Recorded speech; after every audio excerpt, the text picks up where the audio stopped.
నమస్తే అండి. మహాభారతం అంటే గొప్ప వీరులే కాదు, వీర వనితలు కూడా ఉన్నారు.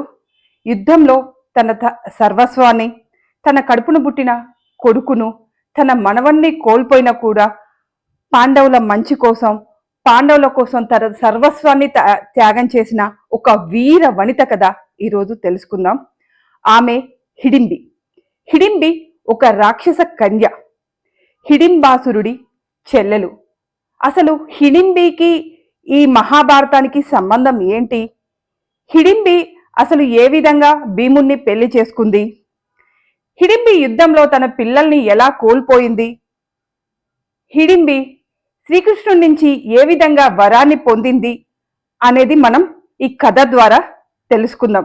చివరికి హిడింబి దేవతగా ఎలా మారింది అనేది కూడా తెలుసుకుందాం. హిడింబి హిడింబి ఒక రాక్షస కన్య. హిడింబాసురుడి చెల్లెలు.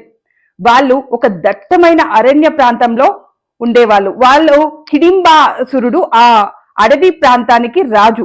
అతడు అక్కడ తన రాక్షస గణంతో అడవి ప్రాంతాన్ని పరిపాలిస్తూ అక్కడ ఉండే జంతువులని, అటుగా వచ్చిన మనుషులని చంపి తినేవాడు. ఇది ఇలా ఉంటే అటు పక్క దుర్యోధనుడు పాండవులకి విహారయాత్ర కోసమని బయటికి పంపిస్తాడు. ఆ సమయంలో అతడు మనసులో ఒక కుట్ర పెట్టుకొని వాళ్ళని లక్క ఇంట్లో ఉండేలా ఏర్పాటు చేస్తాడు. ఆ లక్క ఇంటిని తగలబెట్టి వాళ్ళని అందులోనే సజీవ దహనం చేసి రాజ్యానికి ఎటువంటి ఆటంకం లేకుండా కౌరవులకు మాత్రమే రాజ్యం దక్కేలా ఆ విధంగా ఒక కుతంత్రం చేసుకుంటాడు. అయితే అది తెలుసుకున్న విదురుడు పాండవులకి ఆ విషయాన్ని చేరవేస్తాడు.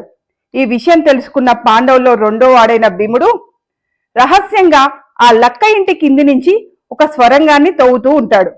అలా స్వరంగం పూర్తయిపోతుంది. అనుకున్నట్లుగానే దుర్యోధనుడు లక్క ఇంటిని తగలబెట్టేస్తాడు. ఆ సమయంలో పాండవులందరూ గాఢ నిద్రలో ఉండటం వలన భీముడు తన నలుగురు సోదరులతో పాటు తన తల్లిని కూడా భుజాన వేసుకొని ఆ గుహలోంచి ప్రయాణించి దగ్గరలో ఉన్న అరణ్యానికి చేరుకుంటాడు. ఆ అరణ్యాన్ని పరిపాలించేది హిడింబ. హిడింబి అన్న అయిన హిడింబానే ఆ అడవిని పరిపాలిస్తూ ఉంటాడు. అయితే ఆ సమయంలో మనుషుల వాసాన్ని కనిపెట్టిన హిడింబ తన సోదరి అయిన హిడింబికి ఇలా చెప్తాడు. అమ్మా, ఇక్కడికి ఎవరో మనుషులు వచ్చినట్లున్నారు, వెళ్ళి వాళ్ళని మచ్చిక చేసుకొని చంపి వాళ్ళ మాంసాన్ని తీసుకొని రా అని చెప్తాడు.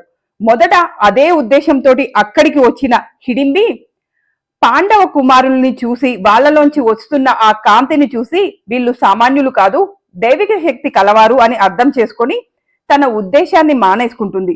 అదే సమయంలో అక్కడ ఉన్న భీముని చూసి అతనిపై మనసు పారేసుకొని అతనికి తన అన్న తన్ని ఏ విషయం కోసం అక్కడికి పంపాడో ఆ విషయం అంతా భీముడికి చెప్తుంది.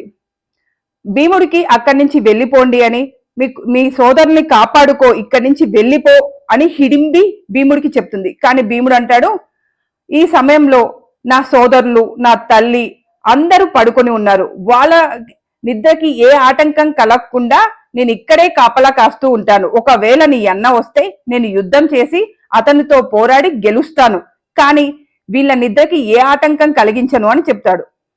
అయితే ఎంతసేపటికి తన చెల్లి తిరిగి రాకపోవడంతో హిడింబ అక్కడికి వస్తాడు. అదే సమయంలో హిడింబి భీముడితో సన్నిహితంగా ఉండడం చూసిన హిడింబ జరిగిన విషయాన్ని అర్థం చేసుకొని భీముడితో ద్వంద్వ యుద్ధానికి దిగుతాడు. ఆ యుద్ధంలో హిడింబ ఓడిపోతాడు. తర్వాత భీముడికి హిడింబి నీవంటే నాకు ఇష్టమని చెబుతుంది. అప్పుడు భీముడు, అమ్మ, ఇక్కడ మేము అరణ్యవాసానికి వచ్చాము, ఈ సమయంలో నిన్ను పెళ్లి చేసుకోవటం సరికాదు. ఒకవేళ నువ్వు నా పైన మనసు పడుతున్నావు కాబట్టి, నా వల్ల నీ సర్వస్వాన్ని కోల్పోయావు కాబట్టి నా తల్లిని, నా సోదరుల్ని అడిగి చెబుతా అంటాడు. తల్లి అయిన కుంతీదేవి దగ్గరికి వెళ్ళి జరిగిన విషయం మొత్తం చెప్పగా తల్లి దానికి అంగీకరించి వాళ్ళిద్దరికీ రాక్షస వివాహం చేస్తుంది. తర్వాత వాళ్ళిద్దరి సాన్నిహిత్యంలో వాళ్ళకి ఘటోద్గచుడు అనే అతి పరాక్రమవంతుడైన కుమారుడు పుడతాడు. అతనికి తల్లి నుంచి మాయాశక్తులు, తండ్రి నుంచి దేహ దారిద్ర్యం, ఎటువంటి కొండలనైనా పిండి చేయగల శక్తులు వస్తాయి. ఆ సమయంలో కొంతకాలం అక్కడనే అరణ్యవాసంలోనే ఉన్న పాండవులు కూడా ఘటోద్గజుడికి ఎన్నో శత్రువులకి సంబంధించిన విద్యలన్నీ నేర్పిస్తాడు.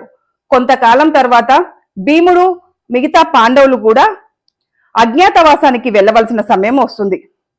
అప్పుడు ఘటోద్గజుని దగ్గరికి పిలిచి భీముడు, తండ్రి, నీకు ఆ ఇంద్రుని బాణం నుంచి తప్ప మరి ఏ విధమైన అస్త్రాల నుంచి గాని శస్త్రాల నుంచి గాని నీకు మరణం లేకుండా వరాన్ని ఇస్తున్నానని చెప్పి, ఏదో ఒక రోజు నాకు నువ్వు అవసరం వస్తావు, ఖచ్చితంగా పాండవులకి కౌరవులకి త్వరలో యుద్ధం జరగబోతుంది, ఆ యుద్ధ సమయంలో నేను నిన్ను ఖచ్చితంగా పిలుస్తాను అని చెప్పి అక్కడి నుంచి వెళ్ళిపోయి విరాటరాజు కొలువులో అజ్ఞాతవాసం ముగిస్తారు.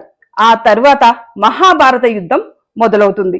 ఇదిలా ఉంటే ఘటోద్గజుడు తన తండ్రి వెళ్ళిపోయిన తర్వాత తన తండ్రి ఆదర్శాలతో తండ్రి కంటే గొప్ప యుద్ధ వీరుడుగా ఎదుగుతాడు. తర్వాత కొన్నాళ్ళకి ఘటోద్గజుడికి హేమ అనే ఒక రాక్షస కన్యతో వివాహం చేస్తుంది హిడింబి. వాళ్ళ ఇద్దరి సాన్నిహిత్యంలో వాళ్ళకి బార్బరికుడు అనే ఒక కుమారుడు జన్మిస్తాడు. బార్బరికుడికి ఒక వరం ఉంటుంది. ఏంటి అంటే ఆ వరం కేవలం 3 బాణాలతో ఎటువంటి పెద్ద యుద్ధాన్నైనా సరే ఆ యుద్ధం మొత్తాన్ని ముగించగల అంత గొప్ప వరం బార్బరికుడికి ఉంటుంది. అయితే తల్లి తనకు ఒక విషయం చెప్తుంది, బాబు, నువ్వు ఏ యుద్ధంలో గెలిసే పక్షాన నువ్వు ఎట్టి పరిస్థితిలో ఉండొద్దు, యుద్ధంలో ఎవరైతే ఓడిపోతారో ఓడిపోయే పరిస్థితి ఉంటుందో ఆ పక్షాన్నే ఉండు అని చెప్తుంది. అంటే ఎలా అంటే ఫస్ట్ యుద్ధంలో కౌరవులు గెలుస్తారు అనుకోండి, పాండవులు ఓడిపోయే పక్షం అనుకోండి, ఫస్ట్ బార్బరికుడు పాండవుల వైపు ఉంటాడు. అదే మళ్ళీ పాండవులు గెలిసే టైం వచ్చిందనుకో, అంటే గెలిచే సమయం వచ్చిందనుకో, తిరిగి మళ్ళీ కౌరవుల పక్షానికి వెళ్తాడు. ఈ విషయాన్ని అంతా తెలుసుకున్న శ్రీకృష్ణుడు బార్బరికుడు ఒక యుద్ధ ఫలితాన్ని మొత్తాన్ని మార్చగలడు అని తెలుసుకున్న శ్రీకృష్ణుడు బార్బరికుడి దగ్గరికి వెళ్ళి, తండ్రి, మహాభారత యుద్ధానికి ఒక వీరుడి తల అవసరం ఉంది, నీకంటే గొప్ప వీరుడు అసలు ఎక్కడున్నాడు, కాబట్టి నీ తల ఇస్తావా అని అడుగుతాడు. అప్పుడు బార్బరికుడు అడుగుతుంది సాక్షాత్తు శ్రీకృష్ణుడు కావటంతో తృణప్రాయంగా తన తలని తుంచి శ్రీకృష్ణుడి చేతిలో పెడతాడు. కానీ అంతకంటే ముందు తాను ఒక వరం కోరుకుంటాడు, మహాభారత యుద్ధాన్ని నాకు చూడాలని ఉంది, ఒకవేళ నా తల తీసి నీ చేతిలో పెడితే నేను ఈ యుద్ధాన్ని ఎలా చూడగలుగుతా తండ్రి అని అడుగుతాడు.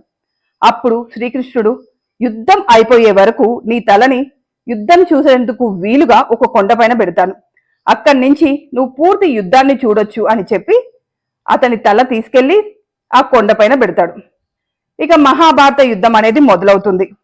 ఆ యుద్ధంలో ఘటోద్గజుడు కౌరవ సేనను మొత్తాన్ని తునకలు చేస్తూ ఉంటాడు. ఎట్టు చూసిన రక్తం ఏరులై పారుతుంది. ఆ సమయంలో కర్ణుడి దగ్గర ఇంద్రుడిచ్చిన బాణం ఉంటుంది. ఆ బాణాన్ని అర్జునుడి కోసం ఉంచుకుంటాడు కర్ణుడు. కానీ తప్పనిసరి పరిస్థితిలో ఘటోద్గజుడికి ప్రయోగించాల్సి వస్తుంది. ఇందులో శ్రీకృష్ణుడు చేసింది కూడా ఉంటుంది. ఏంటి అంటే ఆ బాణం ఘటోద్గజుడు అర్జునుడిని కాపాడాడు కదా, అయితే అర్జునుడికి చావు అనేది ఉంటే అది ఇంద్రుడిచ్చిన బాణంతోటే ఉంటుంది. అది ఘటోద్గజుడి పైన ప్రయోగిస్తే అర్జునుడు మరణించాడు కదా. అందుకని శ్రీకృష్ణుడు చేసిన ఒక కుతంత్రంతో కర్ణుడు ఆ బాణాన్ని ఘటోద్గజుడి పైన వేస్తాడు. ఈ విధంగా హిడింబీదేవికి సంబంధించిన కుమారుడు అయిన ఘటోద్గజుడు, మనవడు అయిన బార్బరికుడు ఇద్దరు కూడా యుద్ధంలోనే కోల్పోతారు. ఆమె పాండవుల్లో రెండో వాడైన భీముడి భార్య అయినా ఏ రోజు అయినా సరే రాజభోగాలు అనుభవించను లేదు. తన పిల్లల్ని కూడా చివరికి మహాభారత యుద్ధానికే బలిచ్చింది. ఈ మహాభారత యుద్ధం అయిపోయిన తర్వాత ఆమె వెళ్ళి చాలా దుఃఖంతో ఒక దగ్గర కూర్చొని ఉండగా అక్కడికి శ్రీకృష్ణుడు వెళ్తాడు. ఒక్క బాణంతో, ఒక్క కంటి చూపుతోటి యుద్ధాన్ని నిలువరించగల శ్రీకృష్ణుడు తన దగ్గరికి వచ్చాడని తెలిసినా కూడా ఒక్క మాట కూడా అనలేదు ఆ తల్లి. అది తెలుసుకున్న శ్రీకృష్ణుడు, అమ్మ, రాక్షస కన్యవైనా గాని మానవులతో సాంగత్యం చేసి దేవతగా మారిపోయావు, ఇక పైన నువ్వు ఎప్పటికీ అందరికీ దేవతగానే నిలిచిపోతావని వరమిస్తాడు. ఆ తర్వాత ఆమెని పర్వత ప్రాంతాలకి వెళ్ళి తపస్సు చేసుకోమని చెప్తాడు. కొన్నాళ్ల తర్వాత ఆమె అంతర్ధానం అయిపోతుంది. ఇప్పటికీ హిడింబాసురుడికి సంబంధించిన వారసులు ఉన్నట్లు కథ. ఇక మన ఘటోద్గజుడు వారసులు కూడా ఇప్పటికీ హిమాలయ ప్రాంతాల్లో నివసిస్తున్నట్టు తెలుస్తుంది. హిమాలయ ప్రాంతంలోని ఒక దేవాలయం, హిడింబికి సంబంధించిన దేవాలయం ఇప్పటికీ ఉంది. అక్కడికి ఘటోత్కచుడు వారసులు వెళ్లి తమ మొక్కులు చెల్లించుకుంటారని ప్రతీది.